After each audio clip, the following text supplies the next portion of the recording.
Swiss Berne மாநகரம் ஹூட்வில் நகரில் உங்களுக்கான கனவு இல்ல அபார்ட்மெண்ட் காத்துக் கொண்டிருக்கிறது. அழையுங்கள்.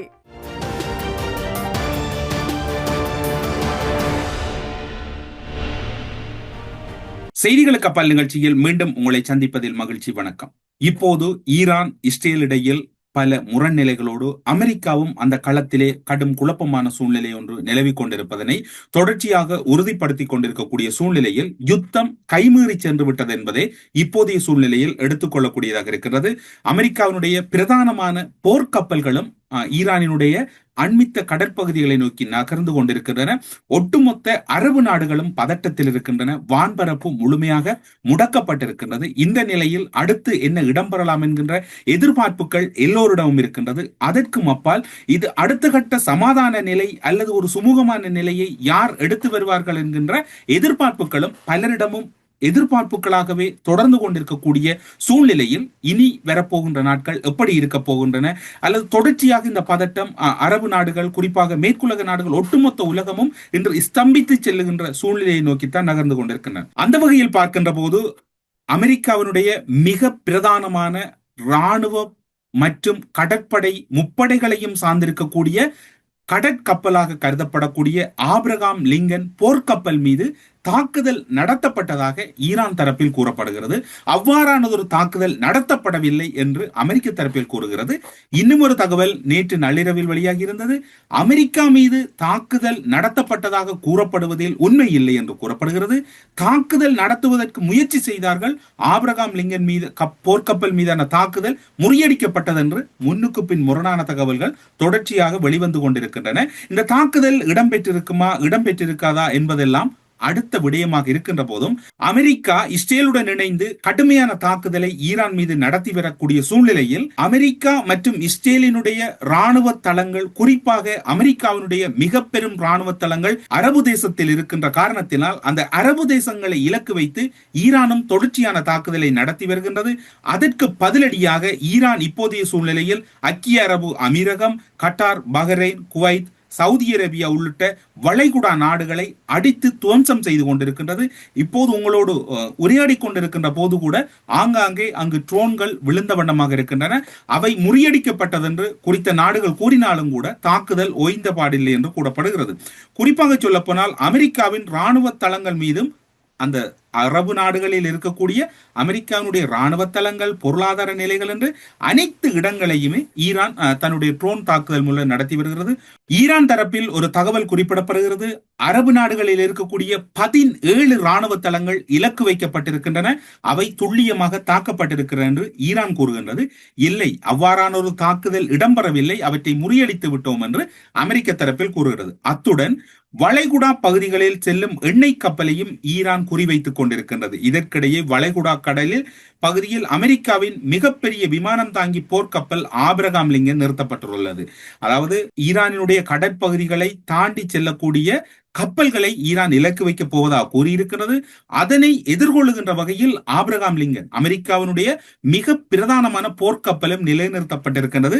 இன்று அல்லது இந்த ஓரிரு தினங்களுக்குள் அமெரிக்க போர்க்கப்பலான ஆபிரகாம் லிங்கன் மீது ஈரானினுடைய அதி உச்சமான ஒரு தாக்குதல் ஒன்றுக்கான வாய்ப்புகள் இருப்பதாக போரியல் நிபுணர்கள் கூறுகிறார்கள். இந்த ஈரானை அண்மித்த பகுதியில் தரித்து நிற்கக்கூடிய ஆபிரகாம் லிங்கன் போர்க்கப்பலில் இருந்து எழுந்து செல்லுகின்ற விமானங்கள் ஈரானுடைய நிலப்பகுதிகளை கடுமையான வகையில் தாக்கிக் கொண்டிருக்கின்றன. ஆபிரகாம் லிங்கன் போர்க்கப்பல் மீது ஈரானின் தரப்பால் 4 அதிநவீனமான ட்ரோன் தாக்குதல்களை நடத்தி இருப்பதாக கூறப்படுகிறது. அது அதிசக்தி வாய்ந்த ட்ரோன் தாக்குதல் என்றுதான் கூறப்படுகிறது. ஆனால் அமெரிக்க தரப்பு முன்னர் குறிப்பிட்டது போன்று அதனை நிராகரித்திருக்கிறது. அமெரிக்காவின் மத்திய இராணுவ நிலைகளின் கட்டளை தளபதி ஈரானின் கூற்றை ஒட்டுமொத்தமாக மறுத்ததோடு அவ்வாறானது ஒரு நிலை இல்லை என்றதையும் கூறியிருக்கிறார். கிட்டத்தட்ட அதிகளவான விமானங்கள், 15,000க்கும் மேற்பட்ட பணியாளர்கள் என்று மிகவும் ஒரு சக்தி வாய்ந்த போர்க்கப்பலாகத்தான் அது இருக்கின்றது. ஒருவேளை ஈரான் சொல்வது உண்மை என்றால் அமெரிக்காவுக்கு இந்த ஈரானுடைய கூற்று உண்மை அல்லது அதற்கு அண்மையில் சென்றதை அமெரிக்கா தடுத்து விட்டது என்று கூறினால் கூட, அவ்வாறு அண்மையில் சென்றிருந்தால் கூட அது அமெரிக்காவை பொறுத்தவரையில் அது ஒரு பெரும் பின்னடைவாகவே பார்க்கப்படுகிறது. போரியல் ரீதியாக இவ்வாறான சூழ்நிலை தான் அதில் நீடித்துக் கொண்டிருக்கின்றது. வளைகுடாவை பொறுத்தவரையில் அமெரிக்காவினுடைய இராணுவ தளங்களை குறிவைத்து தாக்குதல்கள் தொடர்கிறது. அது தொடரும் என்று ஈரானினுடைய வெளியுறவுத்துறை அமைச்சராக இருக்கலாம், புதிதாக பொறுப்படுத்திருக்கக்கூடிய உயர் தலைவராக இருக்கலாம், அனைவருமே உறுதிப்படுத்தியிருக்கிறார்கள். இஸ்ரேலுடன் சேர்ந்து கொண்டு ஈரான் மீது தாக்குதல் நடத்துகின்ற அமெரிக்கா மீது இந்த தாக்குதல் தங்கள் நாட்டின் உச்ச தலைவரான அயத்துல்லா அல் கமேனியை இழந்திருக்கின்றது. இதனால் கடுமையான நடவடிக்கைகளை கொடுக்கும் வரை இந்த யுத்தம் ஓயாது என்பது ஈரானுடைய வெற்றி கோஷமாக இருக்கின்றது. வளைகுடா நாடுகளில் உள்ள அமெரிக்க இராணுவ தளங்கள் குறிவைக்கப்பட்டுக் கொண்டிருக்கின்றன.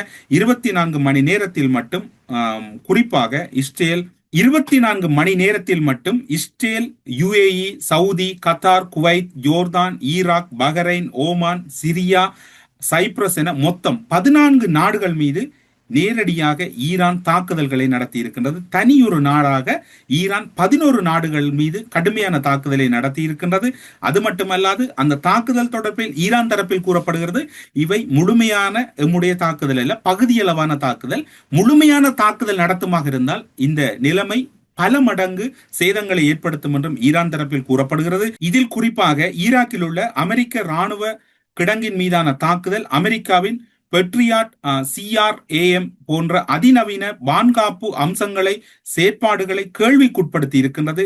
மத்திய கிழக்கில் அமெரிக்க படைகள் தாக்கப்படும் போது அமெரிக்கா கொடுக்கும் பாதுகாப்பு உத்தரவாதம் குறித்து ஈராக் உள்ளிட்ட நாடுகள் கேள்வி எழுப்பியுள்ளன. ஈராக் தனது தாக்குதலை மேலும் தொடருமாயின் அமெரிக்க படைகள் தங்கள் நாட்டை விட்டு வெளியேற வேண்டும் என்கின்ற அந்த நாடுகள் வலியுறுத்தும் வாய்ப்பும் இருப்பதாக கூறப்படுகிறது. ஈராக் மீதும் கடுமையான தாக்குதலை நடத்தி கொண்டிருக்கின்றது.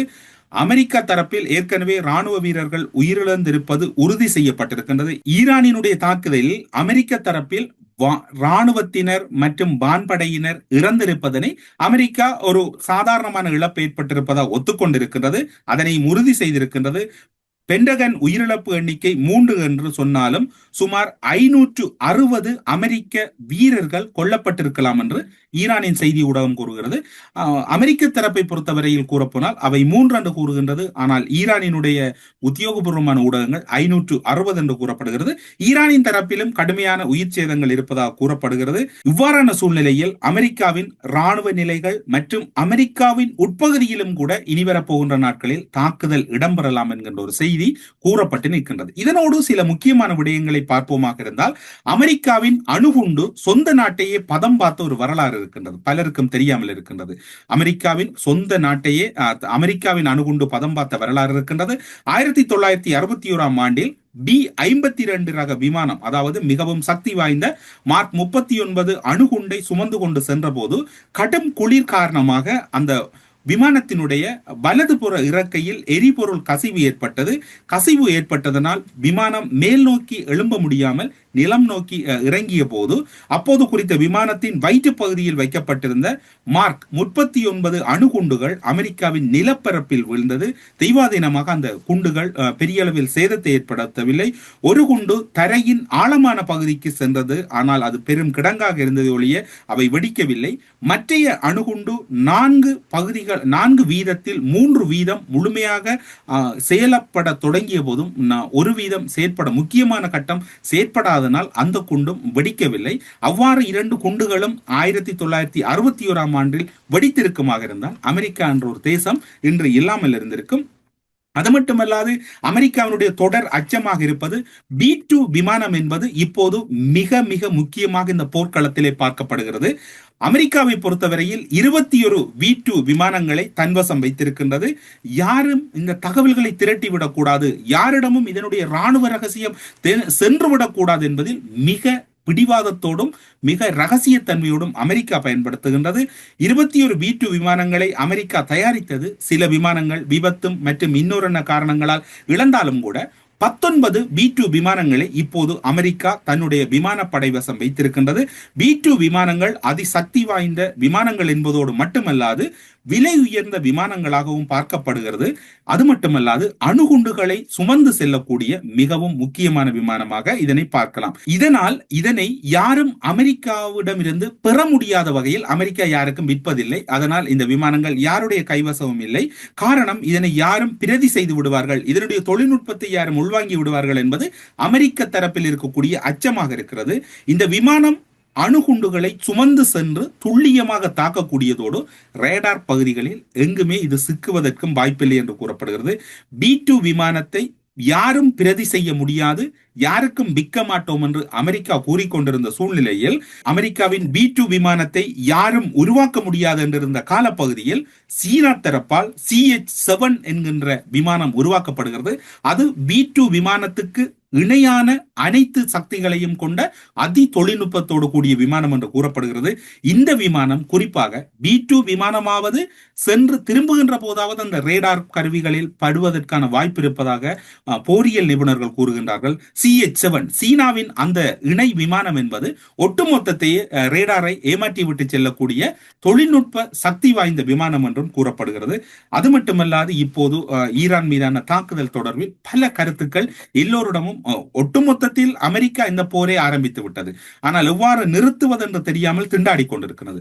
போரினுடைய தன்மை நாளுக்கு நாள் வேறுபட்டுக் கொண்டிருக்கிறது. இந்த போர் நீண்டு செல்லுமாக இருந்தால் இதனுடைய ஆபத்து என்பது மிக பெரும் அவலத்தில் தான் முடியும் என்பது உலக அளவில் இருக்கக்கூடிய பல நிபுணர்களின் கருத்தாக இருக்கின்றது.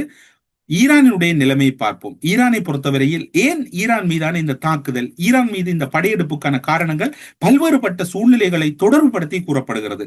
14 லட்சத்துக்கு மேற்பட்ட ஈரான் ரியாலை கொடுத்தால்தான் $1 வாங்க முடியும். அவ்வாறு $1 பெறுமதி இப்படி இருக்கின்றது என்று போர், அதாவது போர்க்காலத்துக்கு முன்னரோ அல்லது அதற்கு பின்னரான காலப்பகுதியிலும் பொருளாதார ரீதியாக இவ்வாறான ஒரு சூழ்நிலை தான் இருக்கின்றது. குறிப்பாக சொல்ல போனால் அமெரிக்கா, ஐரோப்பிய ஒன்றியம், இஸ்ரேல் போன்றவை கடுமையான எதிர்ப்பு ஈரானை பொறுத்தவரையில். இஸ்ரேல் இவர்கள் எதிர்த்தாலும் கூட அரபு நாடுகளும் எதிர்ப்பதற்கு ஒரு பிரதான காரணம், சியா முஸ்லிம்களுக்குரிய ஒரு நாடாகத்தான் இன்று ஈரான் இருந்து கொண்டிருக்கின்றது. அதனால் ஈரான் மட்டுமே அந்த சியா முஸ்லிம்களின் அத்திவாரமாக இருப்பதனால் அதனை ஒட்டுமொத்த முஸ்லிம் தேசமும் மிகவும் லேசாக எதிர்ப்பதோடு அனைத்தும் அந்த முஸ்லிம் நாடுகள் அனைத்தும் அமெரிக்க சார்பு நாடுகளாக இங்கு இருக்கின்றது தான் இங்கு குறிப்பிடத்தக்கது. அமெரிக்க போரின் பிரதான காரணம், அமெரிக்கா அந்த போரை வலிந்து நடத்துவதற்கான பிரதான காரணம் ஒட்டுமொத்த எண்ணெய் விநியோகத்தையும் தன் வசப்படுத்துவது என்பதுதான் அதனுடைய ஒரு நிலைப்பாடாக இருக்கிறது. நேற்று ஒரு சுவாரஸ்யமாக ஒரு தகவல் இந்த பதட்டமான சூழ்நிலை பகிரப்பட்டது.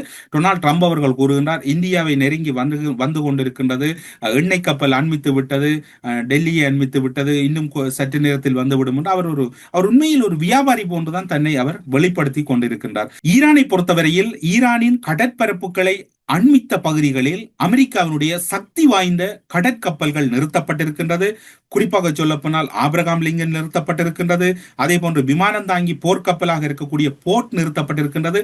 அது நகர்த்தப்பட்டு சீனாவிடமிருந்து, சீன கடற்பகுதியிலிருந்து அவை நகர்த்தப்பட்டு கிட்டத்தட்ட 2 போர்க்கப்பல்களை அமெரிக்காவின் அதி சக்தி வாய்ந்த போர்க்கப்பல்கள் ஈரானை நோக்கி நகர்த்தப்பட்டிருக்கின்றன. ஈரான் இவற்றை துவம்சம் செய்வதற்கு அதி சக்தி வாய்ந்த பயன்படுத்தாத புதிய ட்ரோன் கருவிகளை பயன்படுத்துவதற்கு தயாராகி வருவதாக கூறப்படுகிறது. அது மட்டுமல்லாது 100க்கும் மேற்பட்ட போர்க்கப்பல்களை ஒரே நேரத்தில் நிறுத்தக்கூடிய சக்தி வாய்ந்த கப்பலை அமெரிக்கா நகர்த்தி செல்வதன் பின்னணியில் ஒருவேளை ஈரான் மீது ஒரு நிறுத்த முடியாத ஒரு யுத்தத்தை அமெரிக்கா நடத்த போகிறதா என்கின்ற ஒரு சந்தேகம் எல்லோரிடம் இருக்கின்றது. ஈரானை பொறுத்தவரையில் அந்த கடற்கப்பல்களை அழிப்போம் என்கின்ற ஒரு கோஷத்தோடு ஈரானும் இருக்கின்றது. அதற்கான தொழில்நுட்ப உதவிகளை இப்போது வரைக்கும் சீனா மறைமுகமாக வழங்கி கொண்டிருக்கிறது, ரஷ்யா வழங்குகின்றது. இவர்களுடைய தொழில்நுட்ப உதவி என்பது அந்த களமுனையில் ஈரானினுக்கான ஒரு அடுத்த கட்ட தென்பையும் கொடுத்து கொண்டிருக்கிறது. அமெரிக்கா யுத்தத்தில் எவ்வளவுதான் ஒரு பலமாக கருதப்பட்டாலும் அமெரிக்காவுக்கு மிக பெரும் தலைவலியாகவும் பெரும் அச்சமாகவும் மாறி இருப்பது ஈரானினுடைய நவீன ரகமான ட்ரோன் கருவிகள். இது குறிப்பாக சொல்ல போனால் தொழில்நுட்ப உதவிகளை வழங்கக்கூடிய சீனா, ரஷ்யா, அதே போன்று வடகொரியாவினுடைய உதவிகளும் அதற்கு பெறப்பட்டாலும் கூட இதனை கையாள்வதில் அமெரிக்கா மற்றும் இஸ்ரேலை பொறுத்தவரையில் ஒரு பெரும் நெருக்கடி நிலைதான் கூறப்படுகிறது. ஈரானை பொறுத்தவரையில் 1980ஆம் ஆண்டு காலப்பகுதியில் ஈராக் இடையிலான யுத்தத்தின் போதும் கூட அவை ட்ரோனை பயன்படுத்தியதான ஒரு வரலாற்று தகவல் இருக்கின்றது. 1988ஆம் ஆண்டு காலப்பகுதியில் அமெரிக்காவின் கடற்கப்பல் ஒன்றை தாக்குவதற்கும் கூட ஈரான் இந்த இடத்திலே ட்ரோனை பயன்படுத்திய ஒரு வரலாற்று சம்பவமும் இடம்பெற்றிருக்கின்றது. ஈரானினுடைய கமன் 22 ட்ரோன் நவீன கருவியானது அமெரிக்காவினுடைய MQ-1, சீனாவினுடைய CH-5 போன்ற அதிநவீன ட்ரோன்களுக்கு இணையானது என்பதை விட அதைவிட சக்தி வாய்ந்தது என்று கூறப்படுகிறது. அமெரிக்காவின் ட்ரோன் கருவிகள் அச்சத்தில் தான் இப்போது டொனால்ட் ட்ரம்ப் அவர்கள் பெரும் நெருக்கடி நிலையை சந்தித்துக் கொண்டிருப்பதாகவும் கூறப்படுகிறது. இந்த போரை ஆரம்பித்து விட்டார்கள், இந்த போர் ஆரம்பமாகிவிட்டது. இதனை நிறுத்துவதற்கு ஈரான் இனி ஒருபோதும் முன்வராது என்பதுதான் இப்போது இருக்கக்கூடிய சூழ்நிலையாக இருக்கிறது. பலர் இதற்குள் கதைப்பதற்கு முயற்சி செய்ய முடியாத சூழ்நிலையும் இருக்கின்றது. எல்லோரும் ஈரானோடு போரை தொடுத்து விட்டார்கள். யார் இந்த இடத்திலே கதைப்பது என்கின்ற ஒரு பெரும் நெருக்கடி இருக்கின்றது. இவ்வாறான சூழ்நிலையில் அடுத்த கட்டங்கள் எப்படி நகரப் போகின்றது? ஒரு பெரும் ஆபத்தை நோக்கித்தான் இந்த போர்க்களம் திறந்துக்கப்பட்டிருக்கிறது. இன்று வான்பரப்பு முழுமையாக முடக்கப்பட்டிருக்கின்றது. போர் விமானங்கள் மட்டுமே வானத்திலே பறந்து கொண்டிருக்கின்றன. அமெரிக்காவின் அடுத்த இலக்கு ஈரானை முழுமையாக அழிப்பது என்று கூறப்படுகிறது. ஈரான் இதனை எவ்வாறு எதிர்கொள்வது என்பது இன்னும் ஒரு நெருக்கடி இருக்கின்றது. எனவே இனிவரப் போகின்ற நாட்கள் ஒட்டுமொத்தத்தில் ஒரு போர் பதட்டமான நாட்களாக இருக்கின்றது. சமாதானம் பேசக்கூடிய நிலையில் யார் இருக்கின்றார்கள்? சமாதான பேச்சுவார்த்தைகள் ஜெனீவாவிலே இடம்பெற்றிருந்தன. அந்த பேச்சுவார்த்தைகள் பலனளிக்காத சூழ்நிலையில் டொனால்ட் ட்ரம்ப் அவர்கள் கூறினார், தன்னுடைய நிபந்தனைக்கு நீங்கள் ஏற்றுக்கொள்ளாத பட்சத்தில் இந்த போரை தவிர வேறு ஒரு முடிவையும் நான் எடுக்க மாட்டேன் என்ற திடமாக கூறினார். போரை தொடங்கினார்.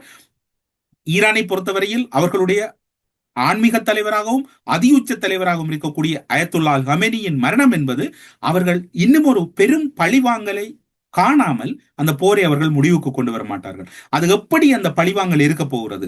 இப்போது கடும் தாக்குதலை இரண்டு தரப்புகளும் ஆரம்பித்து விட்டார்கள். இதனுடைய விபரீதம் எப்படி முடிய போகிறது என்கின்ற பல சவால் நிலைகள் உலகத்திலே தேங்கி கிடக்கின்றன. ஒட்டுமொத்த உலகமும் முடங்கி விடுமா என்கின்ற ஒரு பெரும் அச்சமும் இருக்கின்றது. இன்று வான்பரப்பு முடக்கப்பட்டிருக்கின்றது. பல பொருளாதார சந்தைகள் மூடப்பட்டிருக்கின்றன. ஒட்டுமொத்த உலகத்துக்குமான வெறும் தொலைபேசி உரையாடல்கள் மட்டும் இருக்கின்றன. கடற்பரப்புகளால் பொருட்கள் எடுத்துச் செல்ல முடியாமல் இருக்கின்றது.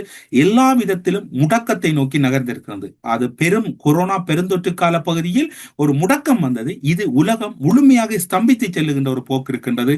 இந்த ஸ்தம்பிப்பில் இருந்து உலகத்தை காப்பாற்றக்கூடிய அல்லது ஒரு சுமூகமான நிலைக்கு எடுத்துக்கொள்ளக்கூடிய நிலையில் யார் இருக்கிறார்கள் என்றால் யாரும் இல்லை.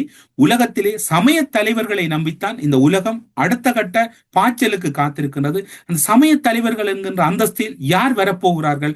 யார் இந்த சமாதான பேச்சுக்களை முன்னெடுக்க போகிறார்கள்? உலகுக்கு மீண்டும் அமைதி திரும்புமா என்கின்ற பல எதிர்பார்ப்புகள் இருக்கின்றது. ஒவ்வொரு நிமிடங்களும் ஒரு ஆபத்தான நிமிடமாக மாறிக்கொண்டிருக்கின்றது.